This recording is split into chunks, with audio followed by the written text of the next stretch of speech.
তো হ্যালো আসসালামু আলাইকুম গাইস, কেমন আছেন সবাই? আজকে আসছি নতুন একটা ভিডিও নিয়ে। গাইস, এখন আমরা আছি শহীদ আল্লামা দেলোয়ার হোসেন সাইদি হুজুরের গ্রামের বাড়ি পিরোজপুর জিয়ানগর উপজেলা সাতখালী গ্রাম। এখন আপনাদের আমি তার ঘরের ভিতরের সবকিছু ঘুরে দেখাচ্ছি। এই যে একটা রুম দেখতে পাচ্ছেন, এটা হচ্ছে আল্লামা দেলোয়ার হোসেন সাইদি সাহেবের বেডরুম। আর এই পাশে আপনাদের দেখাবো এখন এই যে এদিকে পাকের ঘরে লক করা একটা রুম ছিল। এখন আমরা বের হয়ে গেলাম বাড়ির ভিতর থেকে। দেখতেই তো পাচ্ছেন এখানে অনেক দিন যাবত কোনো লোকজন থাকে না, প্রায় 15-20 বছর ফাঁকা। আর এটা হচ্ছে মেহমানদারির জায়গা, এখানে তারা মেহমানদারি করতে কাছারি ঘর। আর এখন যেখানে আছি এটা হচ্ছে শহীদ আল্লামা দেলোয়ার হোসেন সাইদি হুজুরের আম্মা এবং আব্বাজানের কবর। তো দেখতেই তো পারতেছেন কত সুন্দর বাড়ির ভিউ।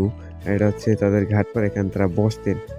আগে এই পুকুরে সবাই গোসল করতে, এখন আর কেউ গোসল করে না গাইস। তো গাইস, আজকের ভিডিও এই পর্যন্তই, আবার আগে কোনো ভিডিও দেখা হবে। আল্লাহ হাফেজ।